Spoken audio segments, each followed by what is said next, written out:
Hello friends, मैं अशोक कुमार यादव स्वागत करता हूं आप सभी का मेरे अपने यूट्यूब चैनल फार्मा क्लासेस पे। आज हम पढ़ेंगे पैकेजिंग ऑफ फार्मास्यूटिकल्स के बारे में कि पैकेजिंग में कौन कौन से कंटेनर्स, कौन कौन से क्लोजर्स यूज़ होते हैं और उनके मटेरियल्स कौन कौन से होते हैं, क्या आइडियल कैरेक्टरिस्टिक्स होनी चाहिए उन कंटेनर्स की, क्लोजर्स की। इन सभी के बारे में आज हम डिटेल में पढ़ेंगे। सबसे पहले हम जानते हैं कि क्या है पैकेजिंग। क्या है पैकेजिंग? एक प्रोसेस है जिसमें हम क्या करते हैं, अपने प्रोडक्ट को प्रोटेक्ट करते हैं टिल देयर कंजप्शन और यूज़। साथ ही साथ जो प्रोटेक्शन होता है वो एक्सटर्नल फैक्टर से होता है, जैसे कि heat, moisture, pressure, light etcetera.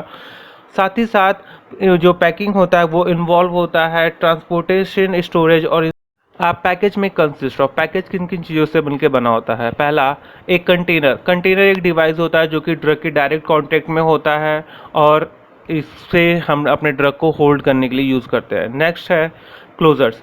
Closures एक डिवाइस होता है जिससे हम अपने कंटेनर को सील करते हैं और अपने फॉर्मुलेशन को प्रोटेक्ट करते हैं एक्सटर्नल फैक्टर से, such as oxygen and all. Next है कार्टून। कार्टून जो होता है ये पेपर बॉक्सेस होते हैं और ये हमारी फॉर्मुलेशन में सेकेंडरी प्रोटेक्शन के तौर पे यूज़ किए जाते हैं। ये पेपर बॉक्सेस होते हैं जिनको हम अपने प्रोडक्ट्स को स्टोर करने के लिए यूज़ करते हैं। नेक्स्ट है बॉक्सेस। बॉक्सेस एक डिवाइस है जिसका जनरली हम यूज़ करते हैं मल्टीपल प्रोडक्ट्स की पैकेजिंग के लिए। और यहाँ पे कुछ आइडियल कैरेक्टरिस्टिक्स बताए गए हैं कंटेनर और क्लोजर्स के लिए। कंटेनर जो होता है वो सफिशिएंटली स्ट्रांग होना चाहिए, नॉन रिएक्टिव होना चाहिए, स्टरलाइजेशन प्रोसेस उनका सही से किया जा सके, नॉन एब्जॉर्बेंट भी होने चाहिए। Container should protect the product from light sensitive, जो लाइट सेंसिटिव प्रोडक्ट्स हैं उनको प्रोटेक्ट करना चाहिए, ठीक है, यूवी लाइट वगैरह से। और कंटेनर जो है इजिली रिमूव और रिप्लेस हो सके। नेक्स्ट है types of container according to the method of closures. Closures के मेथड और यूज पे बताया गया है। पहला है वेल क्लोज कंटेनर्स, दूसरा है air tight containers, next light resistant containers, fourth single dose container, fifth hermetically sealed container, six multi dose container और सेवन्थ एरोजोल्स कंटेनर्स। ये सभी जो टाइप्स है वो मेथड ऑफ क्लोजर्स और उसके यूज पे बताया गया है। नेक्स्ट है types of container according to their shape. Shape के आधार पे बताया गया है। पहला ग्लास और पॉलीथीन बॉटल्स है। ये दो तरह के होते हैं। पहला नैरो माउथ, जिसका मुंह जो होगा वो पतला होगा, दूसरा वाइट टाइप बॉटल्स। नेक्स्ट जो है ड्रॉपर बॉटल्स है, उसके बाद कोलैप्सिबल बॉटल्स है, उसके बाद फोर्थ पे गिली पॉट्स हैं, फिफ्थ पे कार्डबोर्ड है। ये सभी on the basis of shape. इसमें और आगे भी है।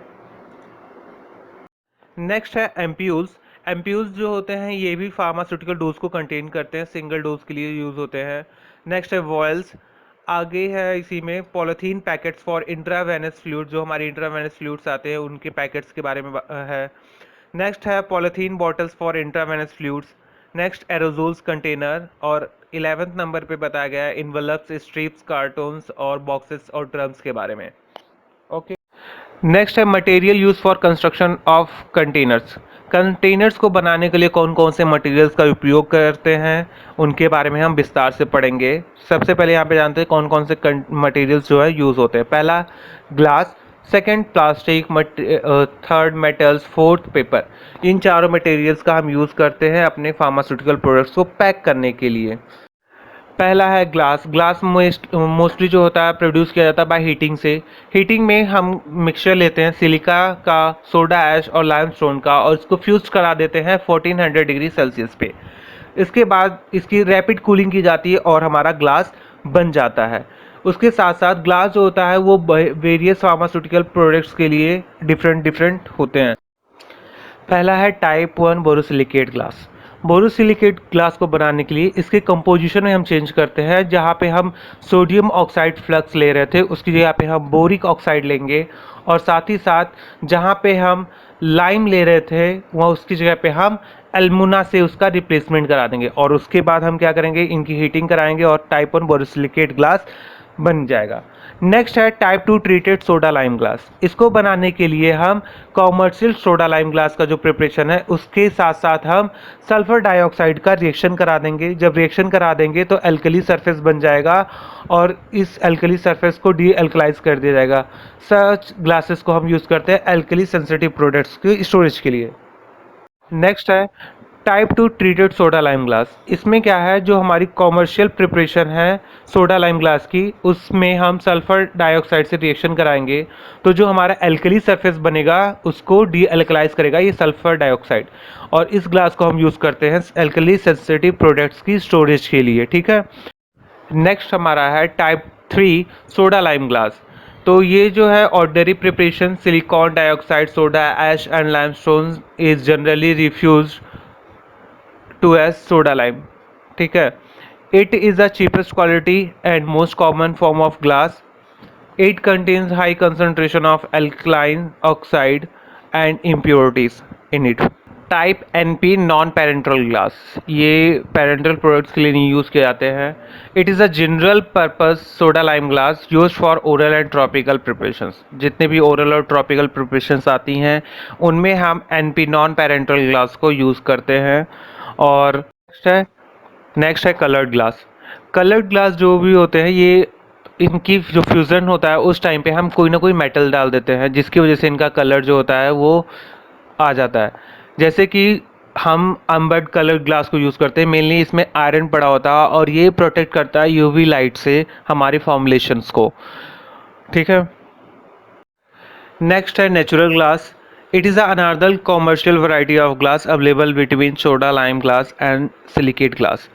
इसको कॉमर्शियल पर्पस के लिए यूज़ किया जाता है इस ग्लास को, जैसे कि आपके घरों में आते हैं कांच के ग्लास या कांच का कुछ भी, तो वो कॉमर्शियल वैरायटी होती है ग्लास की जिसको हम अपने डेली लाइफ में भी यूज़ कर सकते हैं।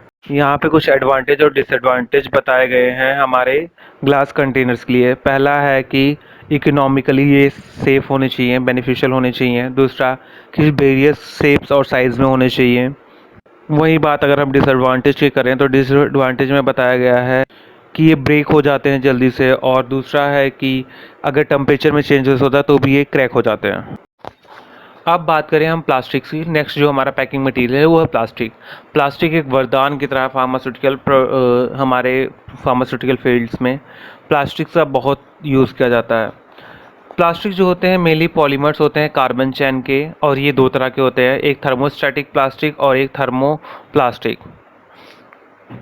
थर्मोसेटिंग प्लास्टिक जो है ये मेनली हार्ड होती है और इनका हम यूज़ करते हैं बॉटल्स और जार्स बनाने के लिए। वहीं जो हमारी थर्मोप्लास्टिक टाइप की प्लास्टिक है ये डे बाय डे बहुत पॉपुलर होती जा रही है और इसको हम यूज़ करते हैं कंटेनर्स बनाने के लिए, mainly mixtures, tablets, capsules, ornaments को स्टोर करने के लिए।